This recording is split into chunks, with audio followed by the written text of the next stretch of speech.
Diz assim a palavra de Deus: Tu, ó rei, estavas vendo, e eis aqui uma grande estátua, esta que era imensa e de extraordinário esplendor, estava em pé diante de ti, e a sua aparência era terrível. A cabeça era de fino ouro, o peito e os braços de prata, e o ventre e os quadris de bronze, as pernas de ferro, os pés de parte de ferro e parte de barro. Olha o que diz o versículo 34.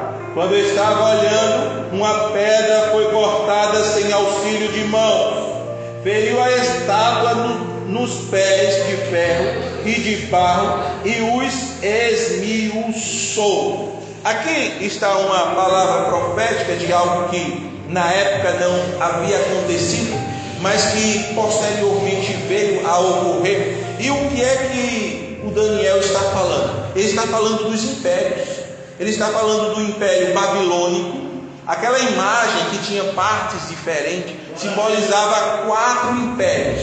O primeiro era o Império Babilônico, aquele império que Daniel fazia parte, aquele rei que tinha chamado Nabucodonosor. Há uma outra visão no capítulo 7, por exemplo, e o próprio Daniel, ao ter a visão, ele diz que sobre o Império Babilônico, que ele era um animal e que era um animal com asas e que as suas asas eram arrancadas, mostrando que Deus iria arrancar justamente o domínio de Nabucodonosor, e assim Deus o fez, fazendo ele semelhante a um animal, e ele foi comer capim junto com os animais. Então, aqui nesta visão está falando do Império Babilônico, do Império Médio-Persa, do Império Grego e do Império Romano. O Império Romano foi o pior de todos esses impérios.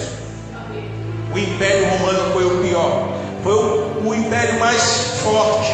Por isso que a parte de ferro é justamente a parte que se refere ao Império Romano. Foi o império mais violento, mais terrível. Mas sabe uma coisa interessante, irmãos, sobre a questão desses impérios que aconteceram? É que um império absorveu o outro. Ou seja, dos babilônios veio os medo-persas. Dos medo-persas surgiu os gregos, e os gregos foram dominados pelos romanos. Ou seja, um império foi dominando sobre outro, um império foi dominando sobre outro, até chegar no Império Romano, né? Mas teve um reino, diz a Bíblia, que seria um reino diferente de todos esses. Esse reino, né, foi simbolizado aqui no texto e mostrado a Daniel como uma pedra que é lançada sobre essa estátua e esmiuça toda essa estátua, que não fica pó sobre ela, não fica nada, ela é completamente esmiuçada, a estátua. E este império, essa pedra é lançada sem mão de homem. E que império é esse? É o reino de Deus. O que a Bíblia está dizendo é que o reino de Deus viria de tal maneira que esmiuçaria todos os outros reinos. E parece contraditório, porque o reino de Deus foi tão perseguido, o povo de Deus foi tão perseguido, o Império Romano matou, fez tanta maldade, mas no final das contas o Império Romano não prevaleceu. O Império Romano caiu por terra, e o reino de Deus até hoje está sendo implantado em corações e mais corações e mais corações, e o reino de Deus prosperou e tem prosperado e há de prosperar, porque é o reino de Deus. Sabe o que é interessante, irmão, sobre o reino de Deus? Como dizia para os irmãos, o reino de Deus foi implantado, ele foi inaugurado pelo Senhor Jesus Cristo, mas não de forma plena. Quer ver um exemplo disso? Mateus 6,10 diz assim: lembra da oração do Pai Nosso? Pai nosso que está nos céus, santificado venha a nós. O reino já tinha chegado? Como é que ele diz venha a nós o teu reino? O reino já tinha irrompido? Jesus já tinha inaugurado o reino? Como é que ele diz assim, venha a nós o teu reino? Porque o reino ainda não chegou de maneira plena. Olha que o reino de Deus ainda não chegou de maneira plena, e ele esmagou o Império Romano, ele esmagou o Império Babilônico, ele esmagou o Império Medo-Persa, ele esmagou o Império Grego, mesmo não chegando de maneira plena. Imagina quando o reino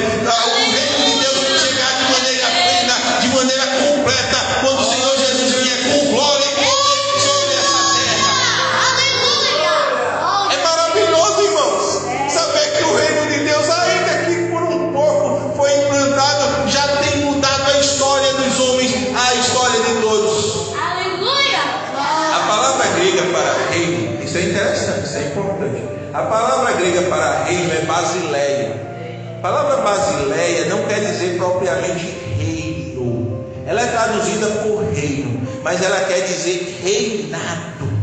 A gente tem esse probleminha com as escrituras, questão de tradução. Mas aí a gente tem muitas traduções e a gente vai comparando uma com outra e a gente recorre aos originais e a gente chega. Então Basileia não quer dizer propriamente reino. Basileia quer dizer reinado, ou seja, domínio. Ou seja, o reino de Deus, ele é um domínio, é um governo que está sobre o coração dos homens. Ele se manifesta no meu e no teu coração.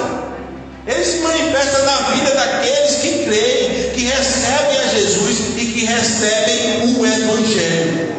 Então, Basileia aqui indica reinado, domínio. Logo, podemos compreender que o reinado tem dois aspectos. No sentido presente, se manifesta onde é recebido.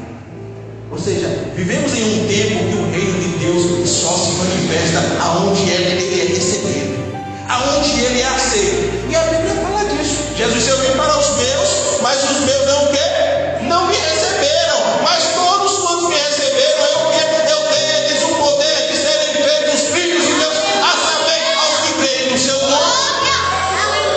Então, no sentido presente, o reino de Deus se manifesta na vida daqueles que o recebem. Mas tem algo interessante. No sentido futuro, o reino virá de modo completo ao mundo quando Jesus voltar. Veja que palavra maravilhosa. O reino virá, no sentido futuro, o reino virá de modo completo ao mundo quando Jesus voltar. Quando Jesus voltar, todo joelho, toda língua há de se prostrar diante do Senhor e dizer que Ele é Deus, para a glória de Deus Pai. Quando Jesus vier com poder, com glória, todo mundo vai ter que confessar, porque o reino vem com glória, o reino vem com poder, o reino vem com plenitude. Aí até aqueles que transpassaram, que morreram, irão ressuscitar, irão se prostrar, irão dizer assim: verdadeiramente eu não vi, verdadeiramente eu persegui, verdadeiramente eu não acreditei, mas verdadeiramente tu és Senhor.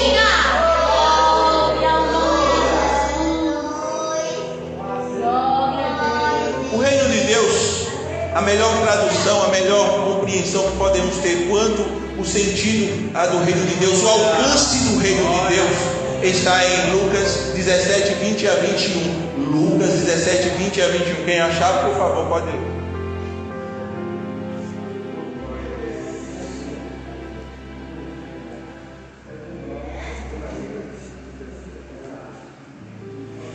Diz assim a palavra do Senhor: interrogado pelos fariseus sobre quando havia de vir o reino de Deus, respondeu-lhes e disse: o reino de Deus não vem com aparência exterior, nem dirão ele aqui ou ele ali, porque eis que o reino de Deus está entre vós.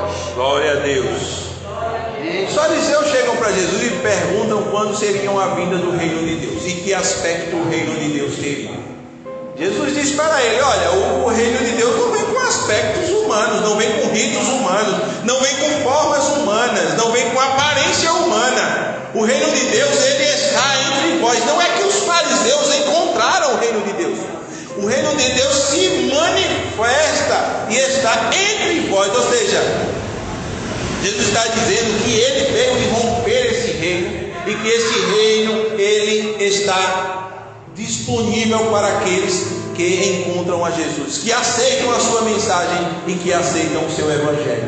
Eu procurei uma frase bem interessante sobre a questão do agir do reino de Deus, do poder do reino de Deus, de como o reino de Deus age de maneira maravilhosa na pessoa bendita do Senhor Jesus. E aí eu encontrei uma frase de alguém interessante, Napoleão Bonaparte. Napoleão Bonaparte, ele diz o seguinte: Alexandre, e aí ele está se referindo a Alexandre o Grande, César, Carlos Magno e eu mesmo fundamos impérios, mas a base de que firmamos as criações do nosso gênio, a base da força. Aí ele diz assim: Só Jesus Cristo fundou o seu reino à base do amor, e até hoje milhões de homens morriam por ele. Em outras palavras, ele disse o seguinte, deixa eu traduzir o que Napoleão Bonaparte disse: tudo que nós conquistamos por amor ao poder, mas tudo que Cristo conquistou pelo poder do amor. Aleluia! E é por ter sido pelo poder do amor que tem milhões de pessoas que estão prontas para morrer por causa de Jesus. Veja como o reino de Deus se manifesta no meio daquele que recebe o reino, que crê no reino, que crê na mensagem do Senhor Jesus.